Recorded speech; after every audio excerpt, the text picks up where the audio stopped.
I'm Andrew, and I'm setting out to make better videos for diesel enthusiasts. Follow along as I review products, do how-tos, and share my personal trucks here on Just Diesels.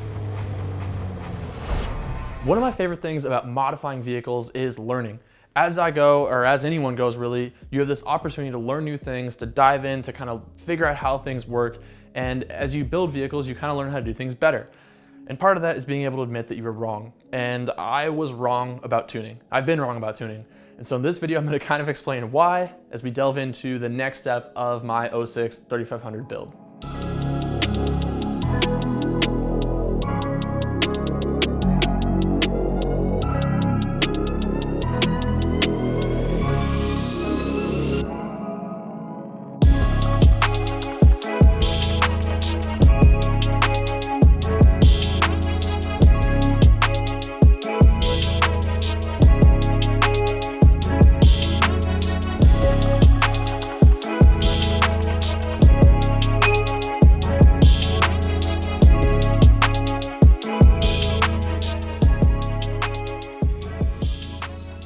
So if you guys have been around the channel for a while, you remember my old 2006 Ram 2500 with an automatic transmission. On that truck, I had a Smarty Junior tuner. Now, in my mind, that was plenty enough. I really thought that custom tuning was essentially kind of a farce. Basically, I figured these trucks aren't that different. These custom tuners are basically just selling you the same tune that they're selling everybody else, and they really will probably work just as well as a Smarty. So I put a Smarty in my truck, and I was totally happy with it. I didn't know there was anything better. Until finally people convinced me. I did some more reading. I figured out maybe there is something better. So on this truck, I wanted to try that something better. So I decided on EFI Live. Now the reason I wanted to do EFI Live was because it gives you the ability to switch tunes on the fly, and it's a really subtle, small package. So with MM3, I have their, what I think is kind of like their big, ugly, clunky screen stuck on my truck, and I gotta run that all the time. With EFI Live, it's completely hidden. You basically flash the truck's computer, and then you have a CSP5 or 5-position switch that allows you to switch between the tunes on the fly as you're driving. So to me, that was just a super clean, super easy method of getting tuning done on these trucks. Now, when it comes to EFI Live, there's a ton of people to buy from. And so what I decided to do was, if I was gonna do custom tuning, I wanted to get it from someone that was able to interact with me and actually help and make it truly custom tuning. So I reached out to Nick at NRE Performance. So he's kind of a smaller name, but his tuning speaks for itself.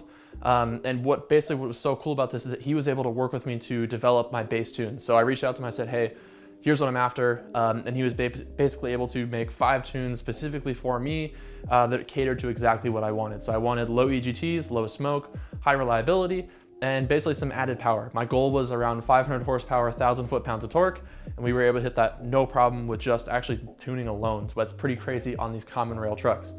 Now, speaking of common rail trucks, if you have a common rail 5.9, unfortunately, EFI Live is only available for 06 and early 07 5.9 trucks with the CAN bus electronic system.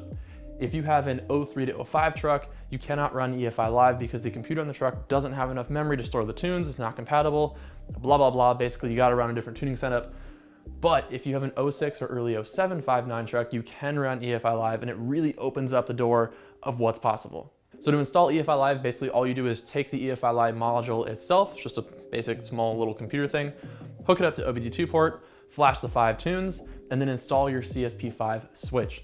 Now for the install of that switch, I decided to go super trick and super slick. I didn't want to drill any holes in the truck, and so Longhorn Fab makes a little 3D printed mount that allows you to take out the cigarette lighter port in the truck on the center dash, and you basically replace that with the CSP5 switch. And basically no drilling, looks totally factory.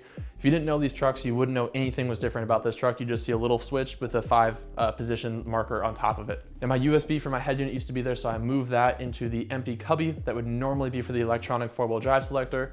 Since I have a manual transfer case, basically just an empty cubby. So I dremeled out a little hole in the back of that, put that in there. And since that's just an extra piece in the dash, it didn't bother me to drill a hole in it because I can easily replace that with one I have stored on the side, so no big deal there. And I drilled no extra holes in the truck and I was able to have my USB and the EFI Live fully integrated in the truck.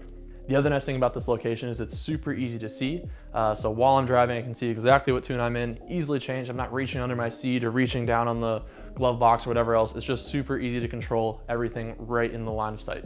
Now you're probably wondering what tunes I did and what I think of them. So let's take a ride in the truck and I'll show you guys what I did on the truck and what I think of each tune. So I was really excited to kind of wait until I did this trip to review the tuning on this truck. So I just got back, or I'm actually driving back right now from Mammoth. So it's like around a 600-mile trip, somewhere in there, but it's got a ton of elevation gain. So I'm going from basically sea level all the way up to like 8,000 feet. And so it gives you a lot of, one, opportunity to test the different tunes, but two, a lot of different terrain to test the tunes in. And so it's been a really good way to kind of get to know the tuning on this truck and give you guys more information about how it works, basically. So tune 1 from Nick is basically going to be stock, but with relaxed back-end control. So it's going to have a little bit more power than stock, a little bit more aggressive power delivery, like the torque management's backed off. So it feels a little more fun to drive, a little bit more aggressive, just a good, safe tune, a little more fun than a stock truck. In stock form, this truck really kind of had a hard time getting out of its own way, especially when it came to like accelerating, passing power, things like that. So even the stock tune is a big jump up from that, but 1 through 5 on this, it's going to grow exponentially. So tune 2 is actually what I'm driving in right now. So this is the tow tune. So definitely, if I get into it, a lot more torque, a lot more kind of throttle response. But what's different about tune 2 is this is the towing tune. So the way this one's written is actually to be a very safe tune. So exhaust temps are extremely manageable, really just kind of a non-issue. And the power kind of surges on slowly. So in tune 3, 4, 5, there's a much more aggressive ramp up in the power. Like you put the pedal down, the power delivers. In tune 2, I've noticed that it kind of surges on more slowly, which is honestly perfect if you're towing something, right? I'm trying not to blow something up. And that's exactly the point of this tune, is to be, 1, kind of more eco-driven, so it's a little bit more fuel efficient, but 2, the power delivery is nice and smooth, nice and slow. It's not going to surge on and break stuff on the truck, basically. So it's a really cool tune. So tune 3 is the 12-valve tune. So this one gets rid of the pilot injection event. I'm going to throw in a sound clip right here. So this is the sound of the truck on the 12-valve tune. Hear like a nice second-gen rattle. Then I'm going to turn it off.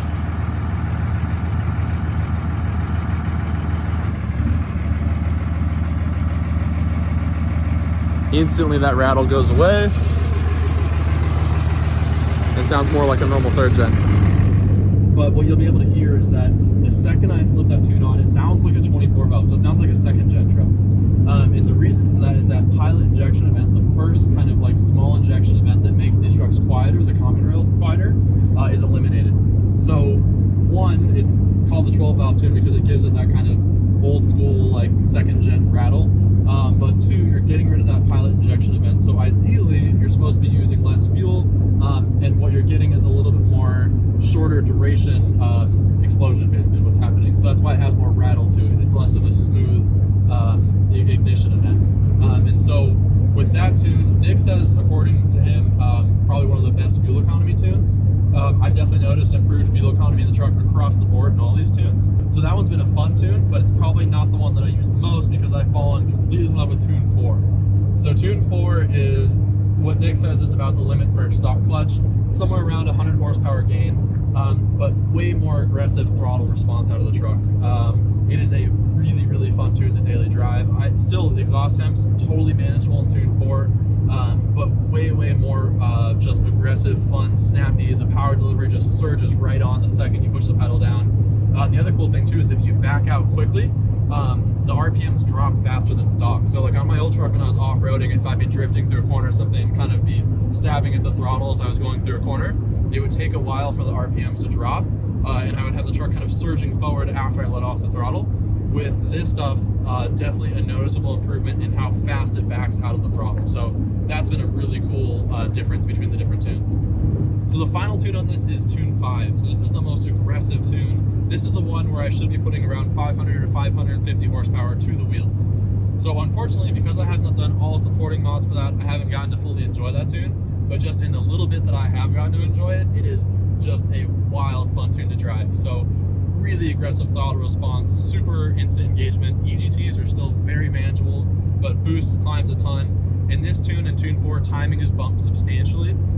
So you're getting a much more kind of aggressive, higher in-cylinder pressure, which is why head studs, valve springs, all that stuff is recommended. So I'll be doing that next, and I'll definitely do an update on these tunes as that happens. But I wanted to kind of give you my honest feedback on these tunes. right off of driving this truck for 800 miles or whatever it is on this trip. Now you'll probably notice in that video, there is no 0 to 60 test, there is no wide open throttle test, there's no burnouts, there's no towing test or anything like that. And that's because I'm missing all the supporting parts for these tunes. You know, these tunes, you can make 500 horse on a stock truck, but I wouldn't call it reliably. I would say definitely you want to do head studs, probably valve springs, and you definitely want to do fueling upgrades. On my truck in tune 4 and 5, I'm actually pulling lift pump pressure all the way down to like single digits, so not great. So I'll be adding a fast to the truck in the next video coming up here. But basically, you know, my hands are kind of tied with what this tuning is capable of. So stay tuned for a future video where I'm going to be talking about building a reliable 500 horsepower common rail. But in this video, I wanted to give you guys my basic feedback on how this tuning works and basically tell you that I was wrong. I really have just been blown away by how much better this is than the Smarty Junior that was on my old truck. EGTs are seriously hundreds of degrees lower. Even in my hottest tune, tune 5, the EGTs still don't touch where I was at on like my basic tow tune on the Smarty Junior.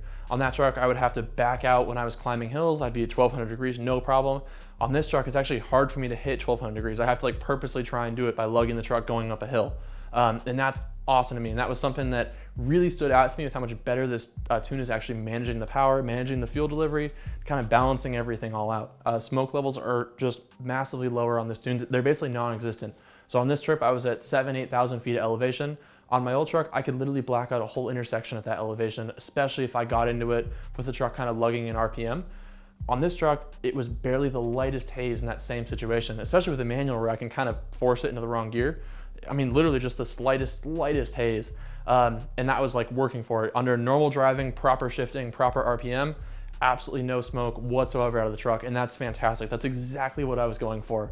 And that kind of tells me how much better these tunes are written than what I had on the truck. So not only do I have the ability to switch on the fly now, but I have way better tuning across the board. So I'm stoked on this setup. I will fully admit, I was wrong. Smarty and all that stuff is fine if you want canned tunes, but there is so much more possibility out there. I'll basically call it the spacer lift of suspension because I like suspension so much. This is like having a true suspension system like what's on the truck, so I'm stoked.